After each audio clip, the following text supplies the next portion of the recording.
Assalamualaikum warahmatullahi wabarakatuh. Waalaikumsalam warahmatullahi wabarakatuh. Om Swastiastu, Namo Buddhaya, Salam Rahayu, Salam Kebajikan, Salam Sejahtera buat kita semua. Amin.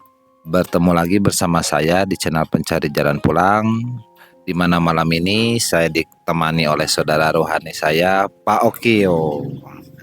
Assalamualaikum. Aduh. Kembali lagi kita untuk membahas kajian-kajian dalam ilmu tasawuf.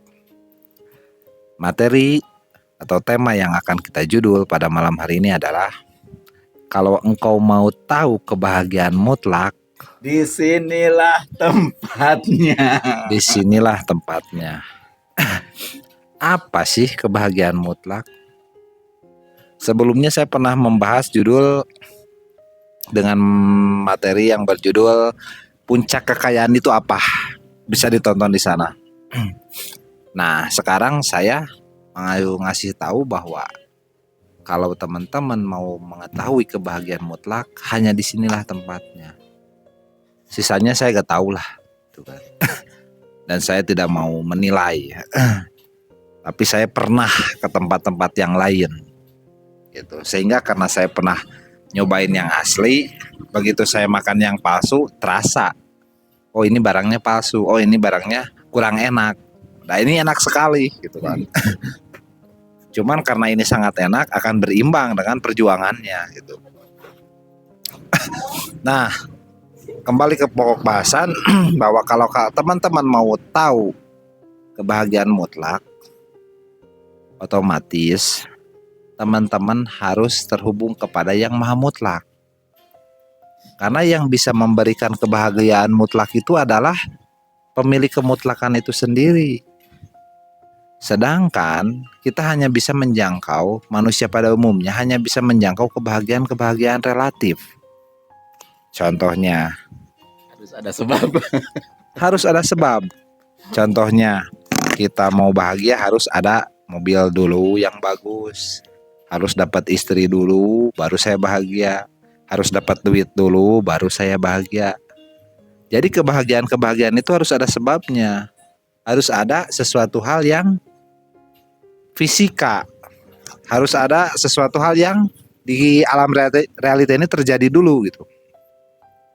Ya, kalau relatif faktor kalinya Relatif. misalkan bahagia kali relatif, bahagianya relatif dong. Relatif. Tapi kalau bahagianya dikali mutlak, berarti bahagianya. Nah, masalahnya mutlak itu apa?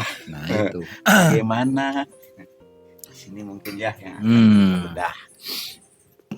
Karena sesuatu yang mutlak itu tidak pernah bisa dijangkau oleh sesuatu yang relatif, otomatis kita harus menjangkau menggunakan faktor mutlak juga yang ada di dalam diri kita. Apa faktor mutlak yang ada di dalam diri kita? Bentar. Barangkali nih pemirsa belum paham nih relatif itu contohnya apa sih? Betul. Nah, gitu. Nah, kita bahas masalah antara relatif dengan mutlak. Jadi mutlak itu adalah sesuatu yang kodim atau yang absolut, yang tak terbatas, yang tak bisa didefinisikan, yang tidak bisa dibatasi. Itulah mutlak. Bisa dijelaskan. Nah, kalau yang relatif itu sesuatu yang bisa dijangkau, sesuatu yang bisa dijangkau oleh manusia, sesuatu yang bisa didefinisikan, sesuatu yang bisa dideskripsikan. Sifatnya itu baharu, awalnya gak ada, menjadi ada, kembali kepada gak ada lagi. Seperti gini loh, kemarin habis main nih ke Gunung Papandayan, wah seserian. Nah, ada faktor kali relatif itu. Seperti itu. Jadi bahagianya itu harus ada syarat dulu, gitu. Tanpa kita lakukan itu ya gak ada lagi kebahagiaannya.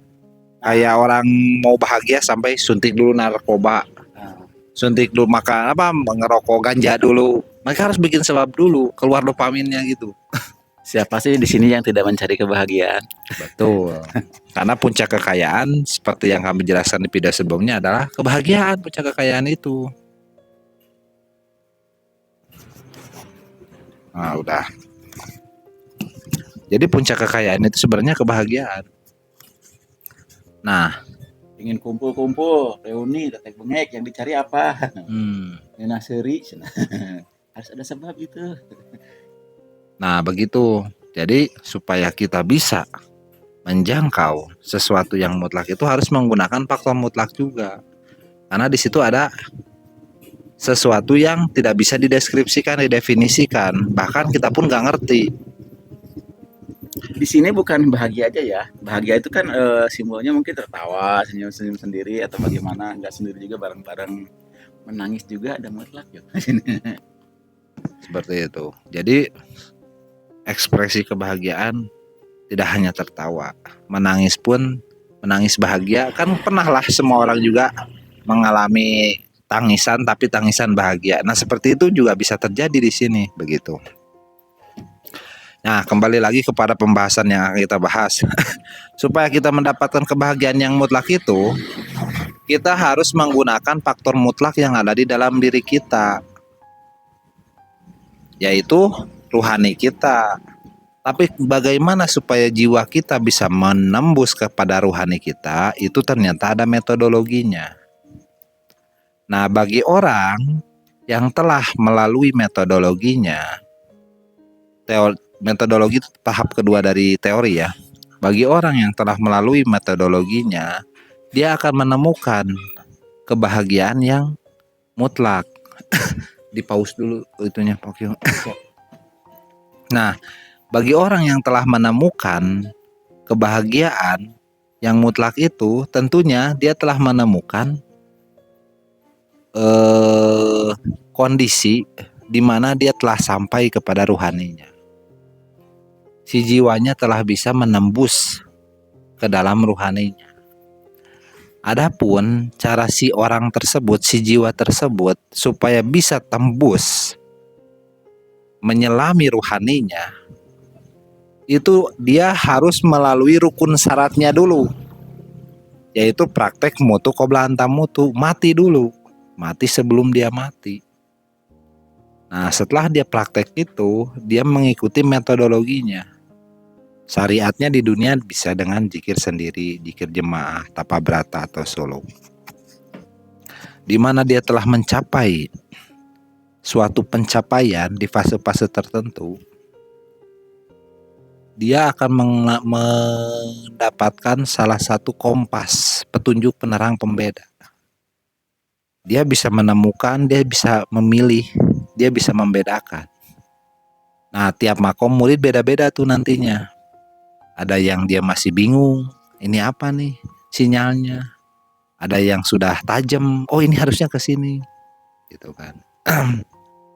Nah, di dalam metodologi itu ada kriteria-kriterianya. Si murid ini sudah di posisi ini loh, sudah dikaji ini loh, dia sudah punya kompasnya loh. Tinggal si murid itu dia harus mengasah. Nah, untuk mengasah itu dengan cara apa? Dia mengorbankan dirinya sendiri. Dia berjuang, dia praktek, berabdi berbakti. Semakin dia berabdi berbakti, semakin terasah indranya. Indra keenamnya lah, kalau dibilang indra keenam. Nanti dia akan semakin terasah. Sehingga dia tahu apa sinyal dari Tuhan. Dan dia tahu ketika rahmat akan datang. Dia tahu ketika kebahagiaan akan datang. Padahal belum ada syarat apapun di dunia ini yang harus dia lakukan. Tapi dia tahu ini akan datang. Gitu. Dan dia akan merasakan kebahagiaan yang tak bisa dia jelaskan juga. Dan semua orang yang kaya raya pun mencari kebahagiaan tersebut. Sampai mereka berdonasi, itu bisa membuat dia bahagia. Bersedekah, itu bisa membuat dia bahagia.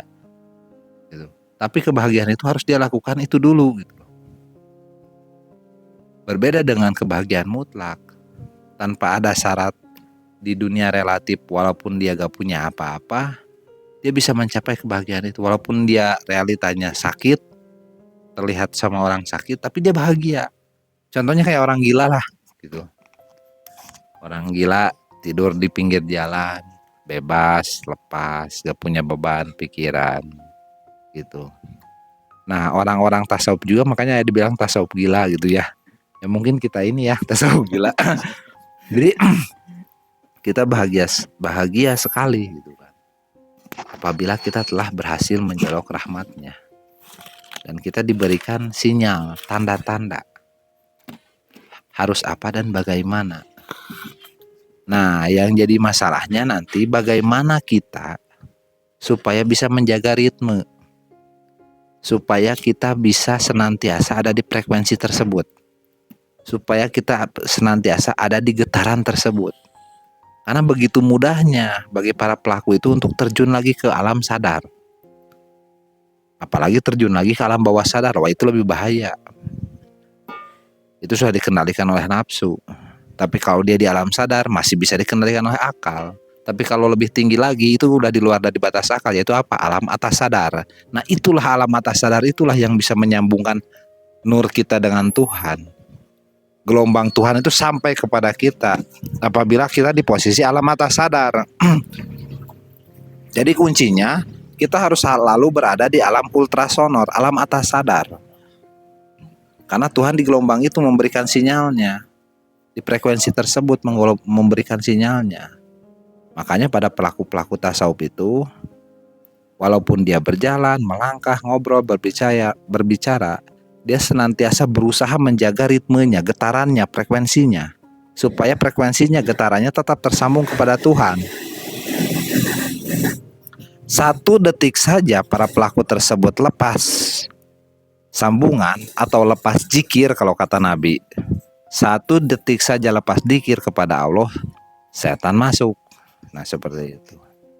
Makanya kuncinya para pelaku tasawuf itu, para pelaku hakikat, mereka harus senantiasa menjaga ritmenya.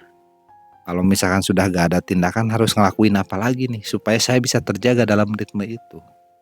Kalau saya tidak menjaga itu di frekuensi itu, dan Tuhan itu sayang kepada saya, Tuhan akan memberikan masalah kepada kita supaya kita kembali ingat, aduh, saya terkena nih masalah ini. Saya harus segera naik kesadaran saya ke dimensi atas sadar atau ultra sadar. Karena seperti yang saya sampaikan bahwa orang yang di dimensi lebih tinggi itu akan dominan kepada dimensi yang di bawahnya. Orang yang bangun akan dominan terhadap orang yang tidur di alam mimpi. Gitu. Makanya kita di sini senantiasa berusaha menjaga ritme kita supaya ada di frekuensi atas sadar. Dan itu memang sulit. Tapi bagi orang-orang yang sudah merasakan pengalamannya dari metodologi yang diajarkan, setidaknya kita tahu harus bagaimana dan melakukan apa supaya saya tetap berada di frekuensi atas sadar. Gitu. Supaya kita tidak terjun. Pada saat kita terjun sebenarnya kita sadar kita terjun nih gitu kan. Tapi pada saat kita sudah dimasuk ke alam sadar, apalagi alam bawah sadar, sudah lupa. Akhirnya pertolongan Tuhan datang dengan apa? Membawakan masalah untuk kita. Dan ternyata akhirnya masalah juga penyelamat buat kita. Sehingga kita tidak benci kepada masalah gitu kan. Karena kita tahu daripada ditegur Tuhan, lebih baik kita memaksakan diri supaya kita lebih enak di situ, kita terjaga di frekuensi itu. Karena sakit kalau kita dipaksakan, lebih baik kita memaksakan. Begitu. Barangkali Pokio ada tambahan, Pokio silahkan. Ya terima kasih Bang Tejak.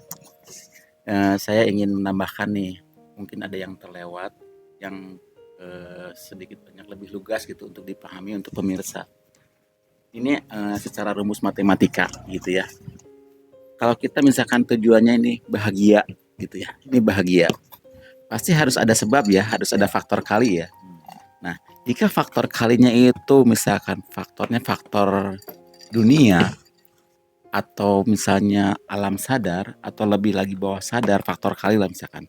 Contohnya, aduh mau kumpul supaya apa? Ujungnya kan supaya bahagia. Nah, atau mau apalah gitu ya. Nah, di sini faktornya sederhana saja. Ganti aja. Tambahin aja dengan faktor mutlak itu. Nah, kalau faktor mutlak itu udah ketemu, wah itu jadi candu gitu ya. Meskipun ini faktor kali yang dunia itu nggak ada gitu, tapi tetap ya harus ada pemicu gitu, harus ada triggernya gitu seperti itu.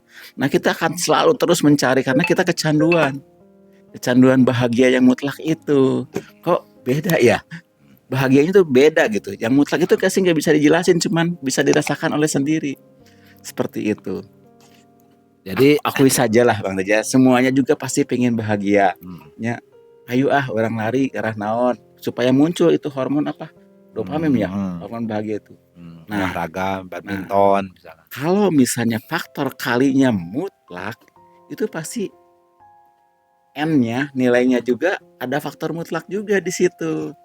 Seperti itu. Nah, faktor mutlak itu tidak terbatas loh, ya. Terus meningkat.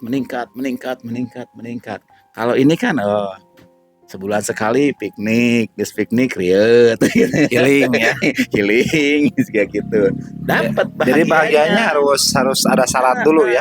Harus ada asal dulu. Jadi bahagianya tuh bahagia dalam tanda kutip, bahagia relatif. Seperti itu, bukan bahagia yang mutlak. Bahagia yang relatif itu sendiri kan terbatas ruang dan waktu. Ya. Misalkan hari ini main, nanti pulang capek lah, lihat lah, tetek bengek gitu ya, saya tidur dan sebagainya. Dan itu sepanjang-panjangnya jarak waktunya paling sampai mati. Udah mati, udah hilang.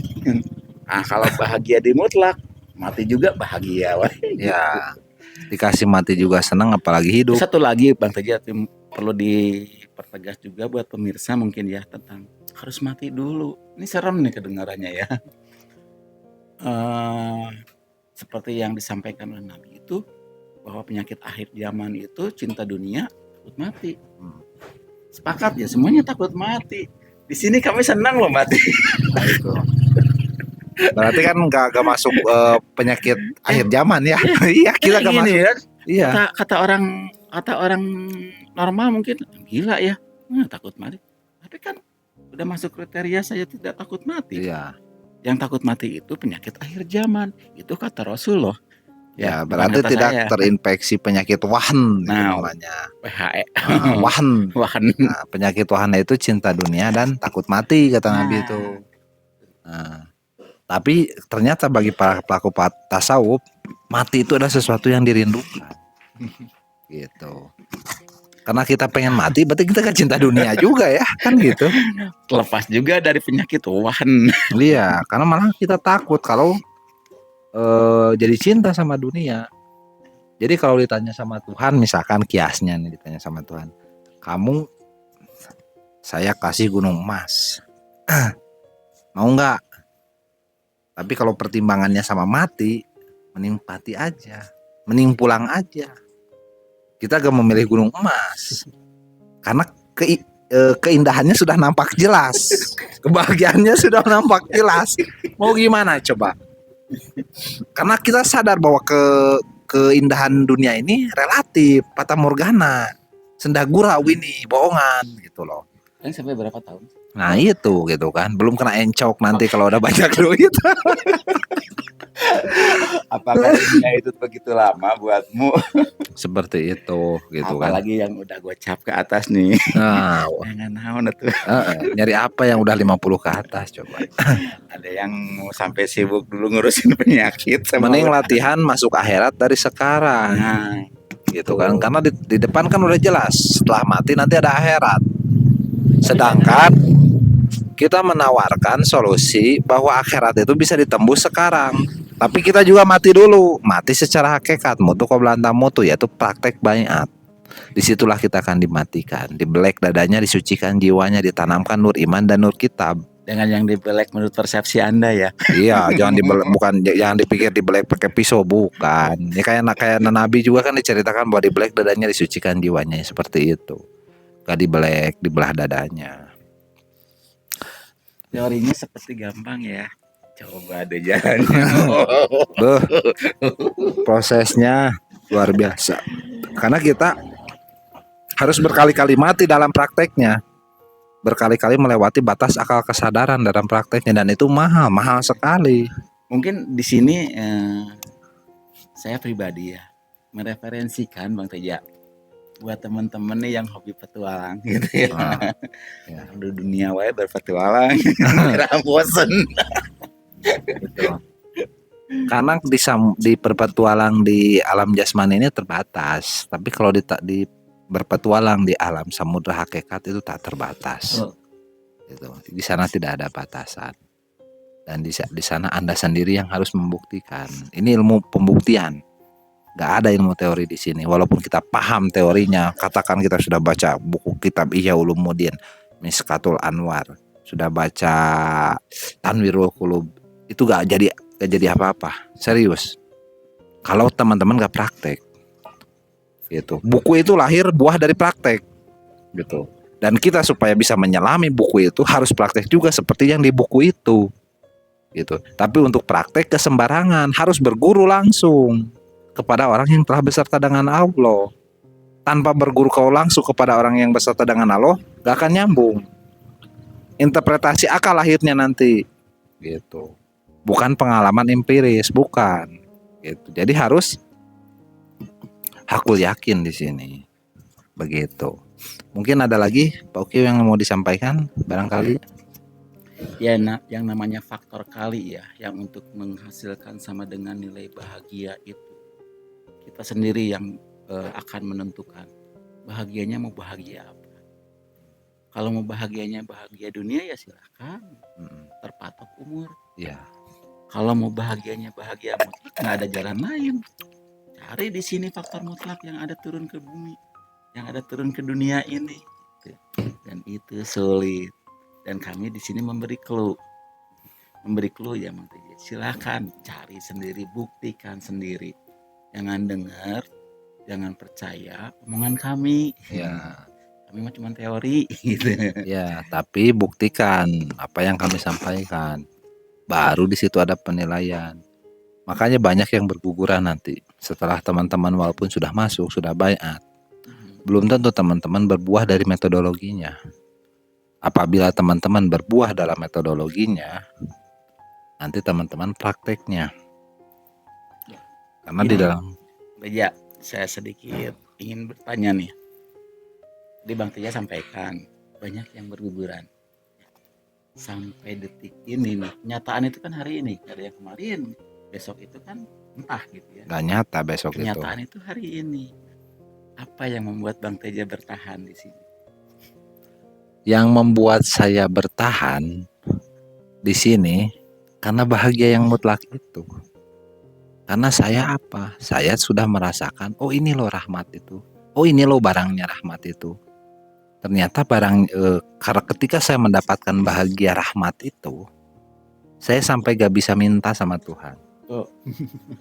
Kalau ibaratnya kan gini, logikanya seseorang saat dia masuk surga, kalau surga itu tempat yang enak, ngapain dia minta lagi? Gak mungkin orang yang sudah masuk surga dia akan banyak minta. Karena apa? Karena di situ sudah enak, sudah tercukupi gitu kan. Dan itu harus kita rasakan sekarang. Sampai saya mau request pun gak bisa, karena saya sangat menikmati posisi itu. Gitu. Sangat bahagia sekali. Gitu. Jadi bingung sendiri. Minta apa ya? Iya, karena bahagia gitu kan. Minta apa ya? Gitu. Daripada kita banyak duit tapi ternyata kita gak bahagia, percuma juga. Apalagi teman-teman yang belangsak, gak punya duit, gak punya apa. Udah jelas secara relatifnya juga gak bahagia. Di sini ada kebahagiaan qadim, kebahagiaan mutlak yang tidak bisa teman-teman tafsir sendiri oleh akal. Gak mungkin teman-teman bisa mentafsirkan kebahagiaan yang kami sampaikan, itu gak mungkin. Kecuali teman-teman membuktikan sendiri. Cuman mati-matian perjalanannya, karena mahal ilmunya, gak mudah gitu kan. Karena tuh pengorbanannya apa? Harta dan jiwamu nanti. Tuhan itu mau pengorbanan harta dan jiwamu. Dan berbuahlah dan dibelilah orang itu teroleh surga Tuhan. Gitu. Ya. Ada dalilnya ya. Orang-orang yang beriman itu kan telah digadaikan ya. Ya, sudah dibeli dengan surga. Sudah dibeli dengan surga. Ya, dalam Al-Quran. Ya. Nah, sekarang perkara iman. Saya ingin kembali mengingatkan, bukan menggurui. Iman itu nggak bisa kita mengaku-ngaku merasa-rasa, karena iman itu harus pengakuan dari yang memberi iman, bukan aku-akuan kita. Kayak gitu aja ya. Dan petunjuknya dalam Al-Quran bahwa iman itu berupa nur, Quran itu berupa nur, gitu kan. Sementara nur itu harus ditanamkan. Waktu Arab Badui kan ditanya, ya Rasul saya sudah beriman, kamu belum beriman, sebab iman belum dimasukkan ke dalam dadamu, bukan ke kepala. Dan ngeri-ngeri sedapnya di sini, yang beriman itu akan terus diuji. Itu ujiannya itu loh. Dan ternyata dengan bertambahnya ujian akan bertambahnya iman. Nah, itu bertambah imannya, bertambah kebahagiaan, Ya. ada rewardnya. Iya. Yang mental-mental di sekolah ini, adaptasi di sekolah ini apa? Dia jarang ngikuti ujian, gitu. Menghindari ujian. Dia menghindari ujian sih. Padahal sebelum dikasih ujian itu diberi materinya dulu, ya, diberi kiat-kiatnya, gitu. Ibarat orang dikasih senjata, gitu ya. Dikasih senjata nih sama guru, gitu. Sama guru diuji nih, dikasih masalah, lari. Nah, seperti itu. Jadi padahal Tuhan ya tidak akan memberikan ujian di luar dari batas kemampuan Dia. Kalau Tuhan memberikan ujian di luar dari batas kemampuan Dia, berarti Tuhan yang bodoh. Tuhan Gitu. Maha tahu ya. Tuhan Maha Tahu tahu. kapasitas kita, tahu kapasitas biasanya. Oh ini kemampuannya ini diuji itu. Iya. Kalau nggak diuji ya kapan naik kelas? Iya. Kelas hiji ngendog. Nah itu Tuhan memberikan ujiannya melalui apa? Melalui iblis itu. Jadi jangan benci sama iblisnya. Nah, itu. Terima kasih iblis. Datanglah kemari. Bahkan kata moyang guru saya, suatu saat kalian akan berterima kasih kepada iblis. Karena tanpa iblis kita gak akan pernah bertambah iman. Jadi sebenarnya iblis itu adalah energi yang akan kita serap apabila kita telah melaluinya. Begitu. Makanya kita harus sering-sering menggandengkan diri kepada Tuhan yang lebih kuat daripada iblis. Karena kita gak bisa menang melawan iblis tanpa faktor yang lebih kuat daripada iblis itu sendiri. Jadi isinya ujian itu apa? Seberapa kuat kita menggandengkan diri kepada Tuhan. Makin kuat kita menggandengkan diri kepada Tuhan, makin kuat kita menang, peluang kita menang melawan iblis. Gak tersendat-sendat kita gitu, maksudnya kita terhubung ke Tuhan itu. Kalau putus nyambung, gampang iblis nyerangnya ke kita gitu. Sehingga otomatis kita dituntut untuk bisa terus aja menyambungkan kepada Tuhan gitu kan. Mau dimanapun tempatnya, waktunya dimanapun juga, kapanpun juga. Begitu. Mungkin itu ada lagi Pak Okyu? Ya kembalilah saya mereferensikan gitu ya.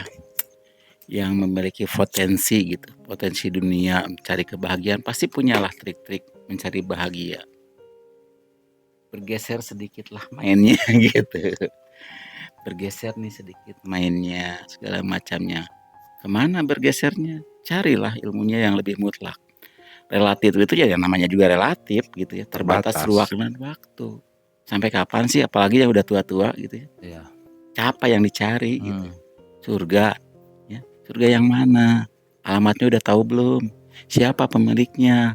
Alamat pemiliknya di mana?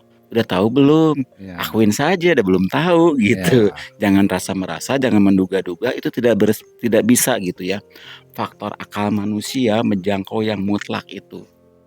Nah, dari dulu ya, dari dulu sejak Nabi Adam diturunkan itu Tuhan itu mengirim utusan ke dunia untuk bertajali dengan dunia itu. Tuhan nggak mungkin langsung. Manusia juga itu nggak wilayahnya untuk bisa berkoneksi langsung dengan Tuhan. Harus ada faktor wasilah. Seperti itu. Yang di ayatnya juga apa tuh Bang Teja ya? Bab tahu ilahul wasilah. Nah, bab tahu ilahul wasilah. Terus ada ayatnya juga apa tuh yang di sholawat itu? Bahwa Tuhan itu bertajali dengan dunia itu melalui wasilah, melalui Rasul. Dan manusia juga ibarat Tuhan nih mengirim surat ke dunia melewati Rasul. Kita juga di dunia gak bisa langsung, ya Allah begini gak bisa. Harus melewati Rasul dulu, gak sopan atau ya langsung kayak gitu. Karena dari ayat Asyura 51 ya kalau 52. nggak 52, 51 ya. 52. Sangatlah tidak Oh iya. layak, Tidak tidak layak. patut bagi Allah untuk bercakap, berkomunikasi dengan manusia seperti itu kan. Nah kayak gitu, cek sendirilah ayatnya gitu, musabnya. Ini cocok, sangat cocok gitu dengan ayatnya. Kalau kita mengalami ini, cari ayatnya cocok. Kita ngalamin ini, cari ayatnya cocok. Seperti itu, nggak ada yang nggak cocok. Kami itu pelaku-pelaku yang di dalam Quran, bukan pembaca doang, seperti itu. Jadi kalau misalkan diibaratkan ya, bahwa orang-orang itu berdoa kepada Tuhan minta surganya. Padahal orang-orang tersebut belum kenal kepada pemilik surga. Kalau diibaratkan surga itu rumah megah, bagus. Terus kita gak kenal kepada pemiliknya, tiba-tiba kucuk masuk ke dalam rumah. Udah diusir sama malaikat sama yang jaganya. Siapa lo? Tapi kalau kita sudah kenal sama pemilik rumah, kita keluar masuk surga. Di surga udah betah tiduran di kamar. Yang jaga rumah gak akan berani ngelawan. Wong dia emang kenal sama pemilik rumah, pemilik surga, Pasti dimuliakan. pasti dimuliakan. Malaikat-malaikatnya pun akan mempersilahkan gitu kan. Karena dia sangat dicintai oleh pemilik rumah tersebut. Mau diacak-acak juga rumahnya, malaikatnya gak akan marah. Karena tahu seberapa cinta pemilik rumah kepada orang tersebut. Nah seperti itulah gitu. Makanya mari kita belajar untuk mengenal Tuhan sang pemilik surga. Dan ternyata begitu kita kenal dengan pemilik surga itu, sebenarnya surga dan neraka juga nggak ada. Mau di neraka pun, kalau kita sama pemilik neraka nggak ada panas itu. Gitu. Apapun tempatnya enak rasanya. Gitu. Di mana-mana hatiku senang gitu kan. Tinggal kita menjaga ritme kita supaya kita frekuensi kita senantiasa terhubung dengan Tuhan itu sendiri. Gitu. Dimanapun tempatnya, kapanpun waktunya. Itu teman-teman. Yang namanya ujian itu nggak ada yang enak. Nah kita dikasih menderita. Wah pokoknya mah gitu ya, seperti itu. Jadi bahkan kami kan sering menyampaikan bahwa begitu teman-teman masuk ke sini, pasti kehidupan teman-teman akan seperti neraka. Neraka dunia muncul semua. Karena logikanya teman-teman dimatikan sekarang. Mati sebelum mati. Karena teman-teman sudah mati secara hakikat. Yang semula neraka nanti menjadi sekarang. Dikali faktor fana ya. Iya, jadi terkonversi. Makanya kata Nabi bahwa neraka bagi orang beriman hanya beberapa hari saja. Karena terkonversi. Inilah kesempatannya, lewati beberapa hari saja itu dari neraka yang abadi. Betul gitu. Karena di balik kesulitan itu ada kemudahan juga. Nah, udah kemudahan dikasih ujian lagi. Beres di situ kasih ujian lagi sampai kita lebih tinggi iman kita. Nur kita makin gede. Jika kawan-kawan punya pengetahuan bahwa Tuhan itu Maha Pengasih dan Maha Penyayang, buktikanlah di sini kemaha pengasihan dan kemaha penyayangannya. Kita diberi menderita itu bukti kasih sayang Tuhan. Supaya kita mencapai titik bahagia di posisi menderita. Menderita aja bahagia, apalagi diberi kebahagiaan dunianya. Bahkan gini ya, kadang ya ini mah pengalaman ya. Pengalaman pribadi itu. Saya tuh sampai pernah berdoa, saya saya minta neraka. Lucu gitu. Saya minta kesulitan kepada Tuhan. Saya berdoa minta neraka gitu kan. Karena ternyata di neraka itu ada surganya gitu loh. Ternyata di sana tersembunyi ada surga di dalam neraka itu. Sehingga makanya saya sampaikan bahwa tidak ada surga dan neraka lagi. Gitu kan. Karena kita mencapai kebahagiaan kodim. Gitu kan. Justru kadang ujian tersulitnya pada saat kita dikasih surga dunia. Ya. Begitu dapat uang banyak, waduh, takut gitu kan bawahnya. Ini takut salah nih. Ini kemana nih alokasinya? Tuhan pengennya kemana ini duitnya? Gitu. Aneh gitu di sini. Tapi begitu kita gak punya uang malah tenang. Gitu. Begitu ada duit, ngadeg-deg gitu. Iya, Gimana ya? gitu Nggak kan. berani. Takut, berani takut terima ini. uang, gitu. Ini gimana nih? Apa ya alokasinya? Prioritasnya yang mana gitu kan? Sampai kita sampai kita bisa menjadikan apapun urusan Tuhan. Gitu. Begitu kita diamanati uang, kemanapun keluarnya itu jadi urusan Tuhan. Bisa itu, gitu kan? Apapun di Karena sini. sering kita diuji di situ, sehingga kita tahu dibuangnya kemana nih, gitu kan. Walaupun ke sini tetap jadi urusan Tuhan, walaupun dibuang ke sana tetap jadi urusan Tuhan. Gitu. Karena kita apa? Beserta dengan Tuhan. Amin. Gitu.